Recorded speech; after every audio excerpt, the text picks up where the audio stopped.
Hello there, and welcome to Wildcard Decks, a channel where I have a look at some of the more off-meta options available to us, and some cards that perhaps don't see a whole lot of use, or in the context of a leader that we're looking at. So today we're looking at Asajj, Jump to Lightspeed Asajj, that is, red, and it is of course a Tarkin Town deck. Couldn't quite avoid that, but I did at least wait to record this until the FFG suspension list was recently literally just done. And Tarkin Town is still available, so this will not age like blue milk. It is still usable. Anyway, what does this deck look to do?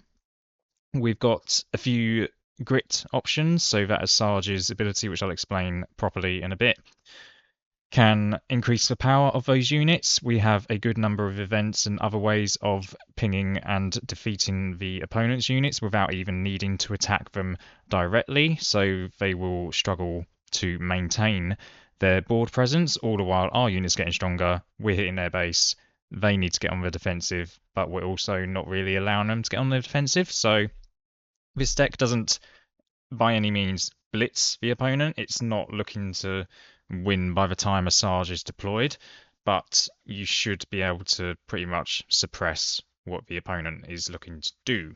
So let's have a look at it. Actually, one thing I will say, whilst I remember, one weakness of this deck is hand disruption or hand discard. I've got no smuggle, and that is probably an oversight, but that is one thing this deck does struggle with. So, what does Asajj do? So, on her leader side, you can exhaust her to deal 1 damage to a friendly unit, and if you do, deal 1 damage to an enemy unit in the same arena. So it can't go across arenas. She would probably be quite broken if it could. But the first part is not conditional. You do not have to be able to do both to actually activate her. So if you do have a unit with grit on your side, then you can deal 1 damage to power it up, even if your opponent has nothing on their side. So obviously this pairs very well with Tarkin Town because she is another potential turn 1 Tarkin Town enabler. Spoiler alert though, I would not use Tarkin Town on the first turn if I can avoid it, because we've got a lot of good ways of doing ping damage here and there, obviously with Asajj herself, to be able to save Tarkin Town for a juicier target rather than something with 2 or 3 power on the first turn. So watch this space. As a deployed unit, she comes out on 6 resources, so kind of mid game, I guess. Her stats for a 6 resource leader are not good as a 4/6, but she does have the good failsafe that she has grit still, so she can potentially be hitting for 9. Unlikely to happen, but it is a possibility. And if they can't clean her out in 1 hit or with any kind of removal, she's only going to get stronger. So they do need a pretty immediate answer to her. If you deploy her as a pilot, then that unit gains grit, and then she essentially retains her non-deploy ability of dealing 1 damage to a friendly unit, and if you do, deal 1 damage to an enemy unit in the same arena. Now, the on attack, it says a friendly unit, so you can ping the ship or vehicle that Asajj is attached to, which will then mean that you're powering up the attack before it actually happens. So it's not going to be a 7 powered attack, it'll be an 8 powered attack, and then that will just creep up and up and up. Well, what am I talking about? I'm adding these 2 numbers together. That's not how it works.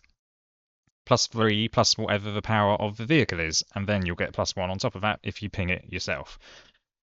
So yeah, the additional stats on the vehicle are also probably, from memory, below rate, because I think Luke is he a 5/5 at 6? So again, it's below rate, but because it gives it grit, that's why they've skimped on the actual stats themselves. But I'll be honest, unless I see a very good opening to put her on a vehicle, I tend to just deploy her as a ground unit, and I've had pretty decent success with it. So let's get into the meat and bones of the deck. So I've gone with a different format today because I wanted to illustrate how many different options we have on the first 2 turns. So these are all of the it's not all of them actually, but these are all the ones that we're mainly interested in terms of our first 2 turns. So We've got 2 different 1-cost units, one in space and one in the ground, full 3 of.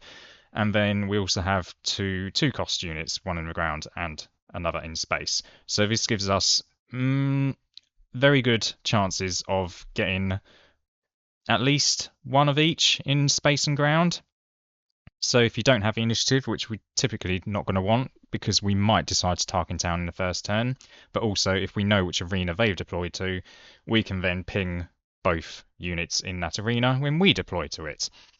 So Crackshot V-Wing, not sure anyone has decided to put this into a deck yet. It's probably more of a draft card. However, it's a 2/2, and there's not a whole lot of 1-cost space units available at the moment, but when played, if you control no other fighter units, deal 1 damage to this unit. So you may also think, okay, well that's not very good, because if we ping it with Asajj, it's going to die. And you'd be right. But if you do deploy 2 of these in the first turn, you might want to ping one off to ping the other enemy unit. Or you ping the healthy one to ping the enemy unit and then Tarkin Town that away, maybe. Because we have Interceptor Ace. So what does that do? It has grit. Or, well, yes, sorry, it has grit itself, but you're not going to deploy it on the ground unless you literally cannot do anything else.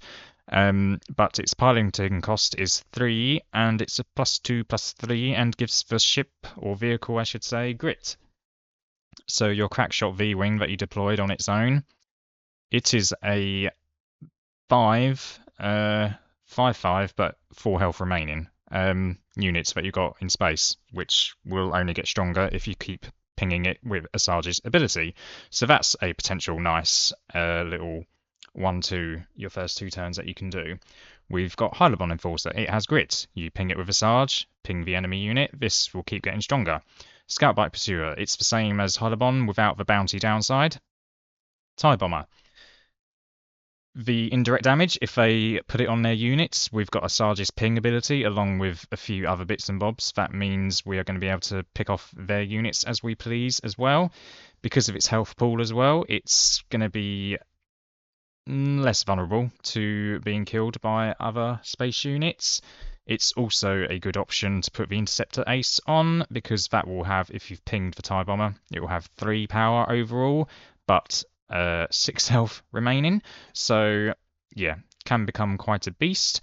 Now, the thing that I think genuinely makes this deck sing quite a bit is the TIE Dagger Vanguard. So it's a 2/2 in space. We don't care about the stats. It could be a 1/1 and I'd still play it, to be honest. But when played, you may deal 2 damage to a damaged unit. So in most instances, you're going to want to damage the enemy. However, if you do have some grit units out, then you could ping your own to boost the power of them. So this does have some somewhat janky utility, but I have actually done it a few times to pretty good effect. Sometimes you'll get punished, sure, but when you pull it off, it's very, very nice.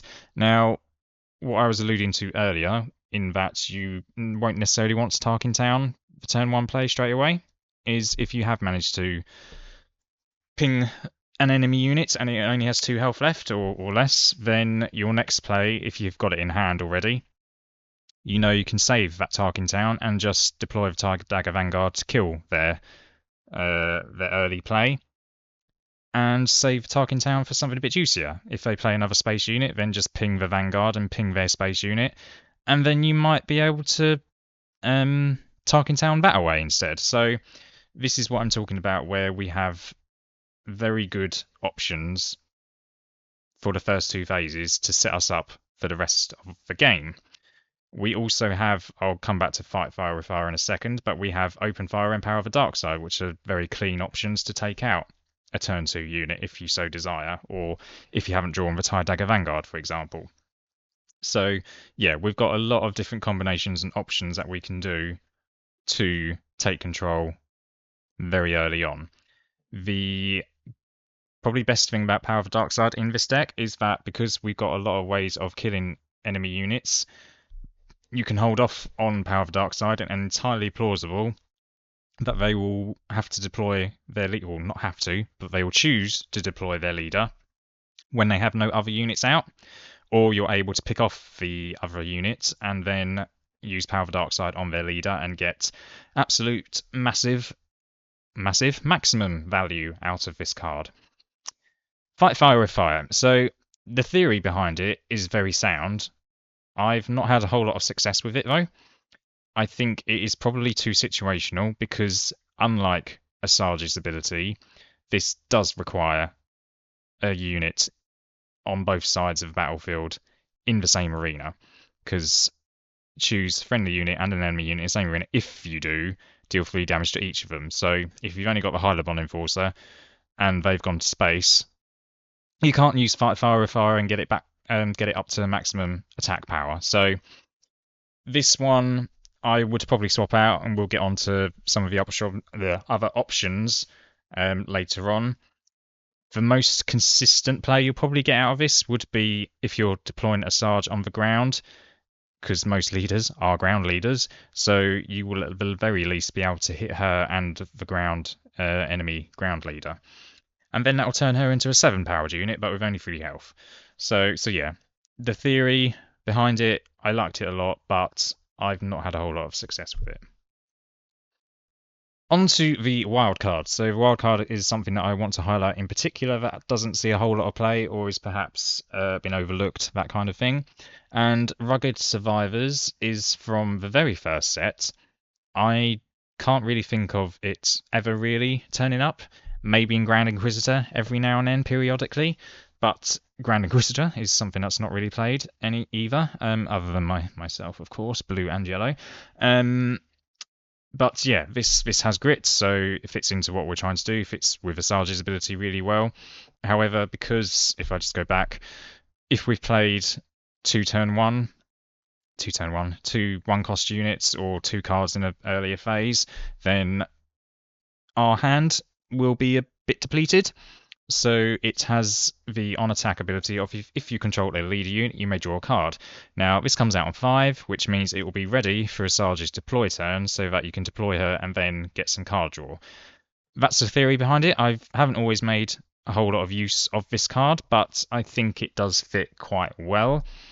There is good competition for the 5 resource slots in this deck, and that is why I've only gone with 2 of them. But if you're finding that card draw is a bit of a problem, then maybe a full 3 would be completely viable. On to the rest of the ground units, and I've edited this really well because I've left the wildcard in the main bit. Shocking, I'm not editing this back. Sonara-san, so 4 costs, 3/6. You'll know that I'm a big fan of her in Grand Inquisitor Blue because she becomes quite ridiculous quite quickly. But she has grit, so perfect for Asajj. We can slowly creep her power up.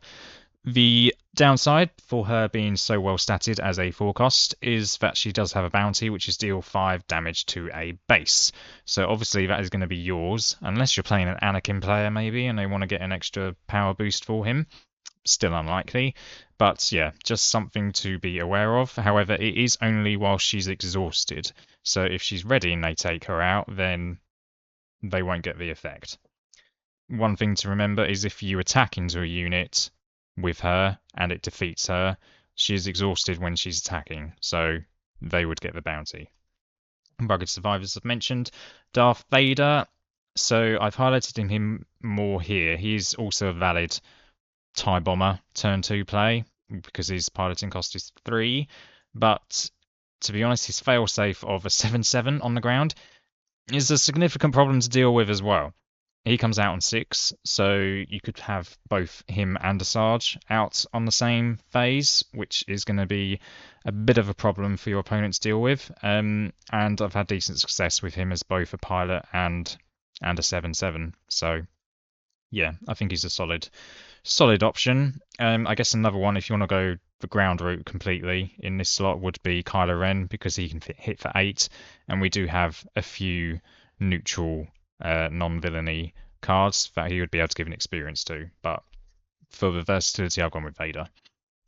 War Juggernaut. So the MVP of the Django deck, well, Triple Dark Raid's probably the MVP. Rest in peace. Yeah, War Juggernaut is still a decent card. However, after playing with it, on reflection, I think Ruthless Raider is a better fit for this deck. So this comes down, it contributes to all the pings that we're putting out on the opponent's side of the field.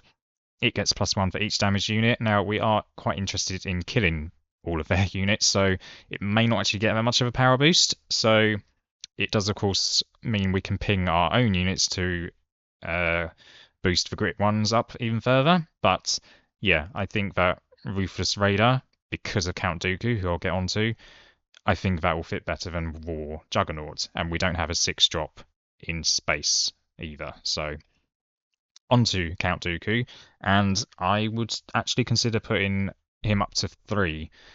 I've been quite impressed with how well he's done in this deck. I thought, again, the theory behind it was sound, but whether it actually work is another question. But he is a 7 cost, 5/4 shielded, so the stats are pretty horrible, but the shield does provide him some protection. But when played, this is what we're really interested in. You may defeat a unit with 4 or less remaining HP.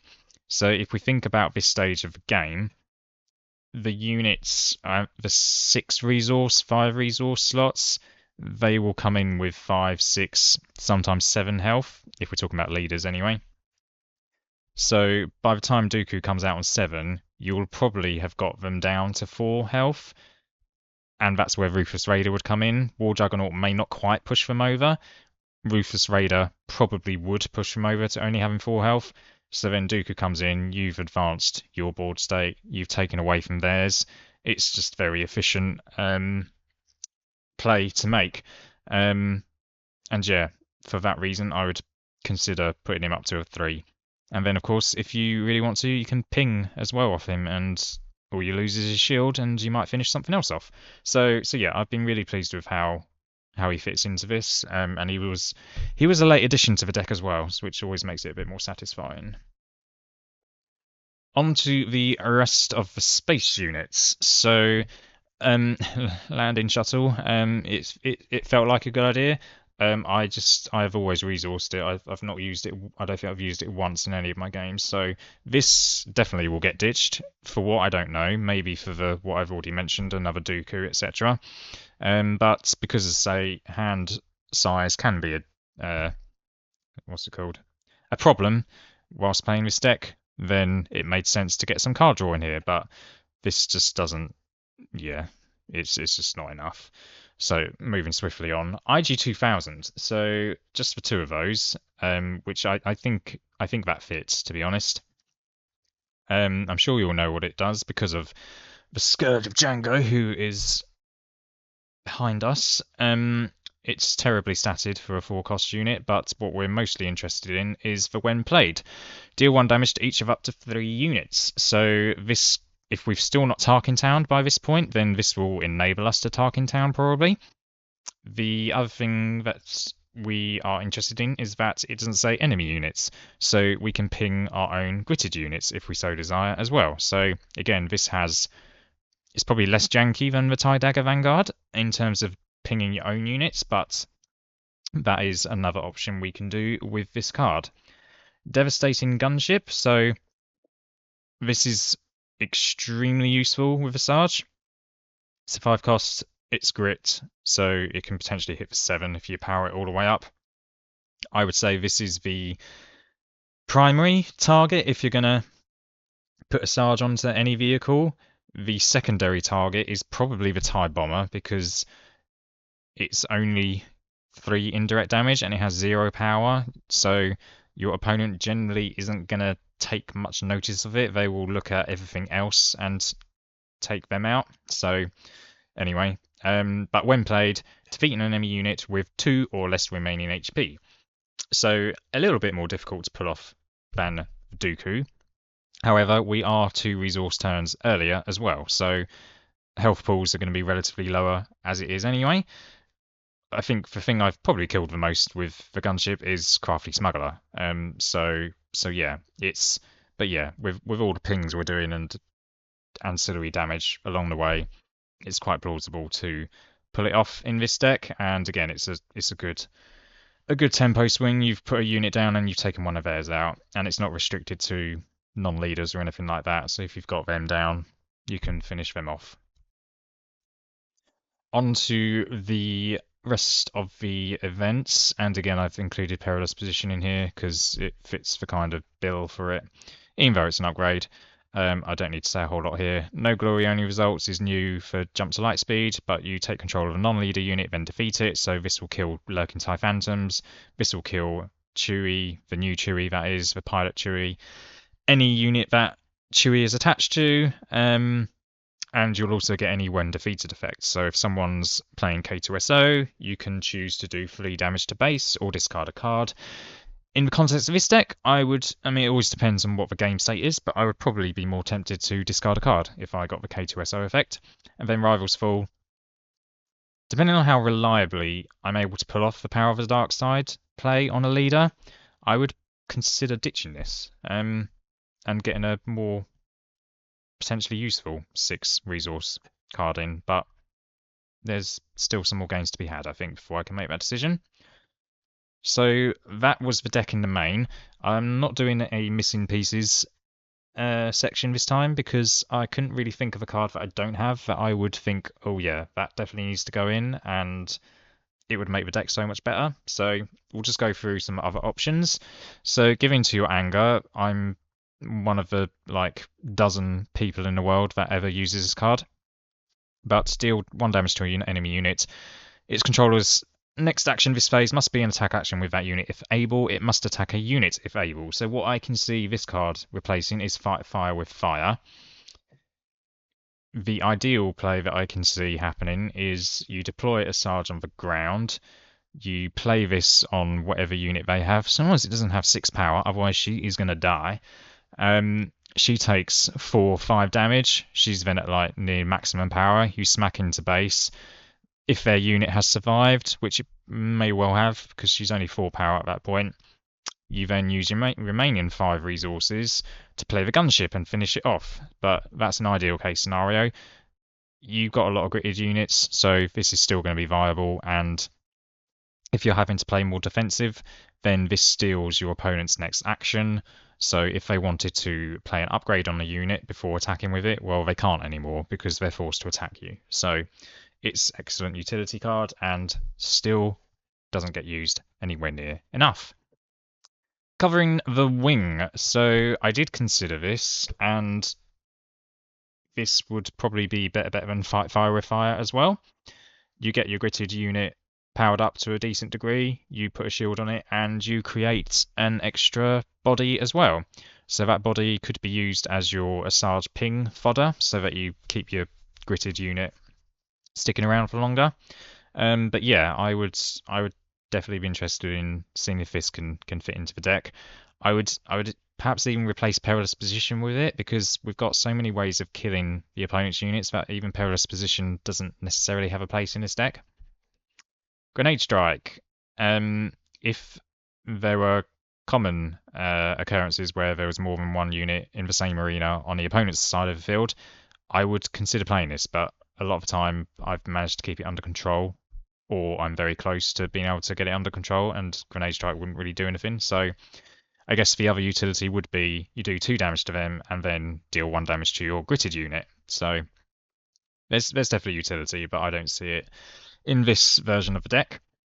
Disruptive Burst. So I think there is definitely a more controlling version of this deck which looks at all the shrinking effects, and if you're having more of a indirect damage focus in the deck, then you can severely punish them for putting all of their units 1 away from death and just do a border wipe with Disruptive Burst. So I was kind of thinking behind this. Probably doesn't. I think it needs to change a lot of other things in this deck to fit it in, but I thought it's still worth a mention with Asajj's ability as well.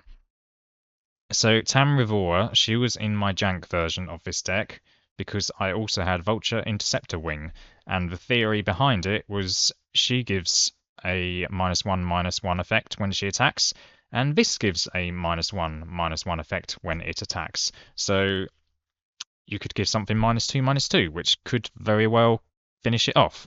The biggest problem with that, however, is that Tam Rivora, well, apart from the fact she's a pilot, so it all needs to line up perfectly, but it's the same arena. Vulture Interceptor Wing is not, her one is, so it's going to be harder to stack it up, unfortunately. So, again, good theory, but it doesn't quite work. So she got ditched, and that meant by extension the Vulture got ditched. But by all means, give a shrinking deck a go with Asajj. I think that could be quite fun. Imperial Interceptor. So with our pings, there's a lot of 3-cost space units that have 4 health. So assuming we've done a ping the phase before, play the Imperial Interceptor. It does 3 damage. It finishes it off. I can't say I've not I can't say that I've missed not having this in the deck. It was in an earlier version, but yeah, it doesn't seem to. I don't seem to need it. So, but it's still a very good option. Shuttle ST-149. So this is more of a theory piece rather than having actually tried it, but because it comes in shielded and you can take control of a token upgrade, which includes the shield it comes in with, you can move the shield off of this onto one of your gritted units. So again, if that's powered up, you want to give it some protection, give it a shield. So this I could definitely see fitting in somewhere, maybe instead of a blooming landing shuttle, which I'm really unimpressed with. So yeah, this might well creep its way in. I've already covered the Vulture. We have a few more other options. So Long Pike, I mentioned that hand size and hand disruption, all that sort of thing, is a weakness of this deck. So having a smuggle option would be very useful. 5 resources is unfortunately where we have rugged survivors and devastating gunship.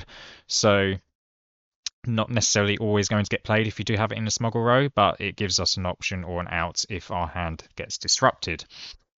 Otherwise, it comes out in 4, 4, 6. It's really healthy stats, to be honest. And on attack, give a shield token to an enemy unit. And if you do, give a shield token to a friendly unit. So again, we can power. We can protect our gritted units, etc. And even if we do give a shield to an enemy unit, so long as we have another unit in that arena, we can get rid of that shield very easily because we've got Asajj's ability. So it wouldn't even be much of a downside. So yeah, I think this would also be a very good option. Ruthless Raider, I mentioned in conjunction with War Juggernaut. Because of the 2 damage and Count Dooku, I think this would be a better option. Of course, you also get the 2 damage to base, and you get the effect again when it dies. So I think it is just superior to War Juggernaut, but I think I was sucked in by, oh, it's a new set, I need to put Jump to Lightspeed cards in it.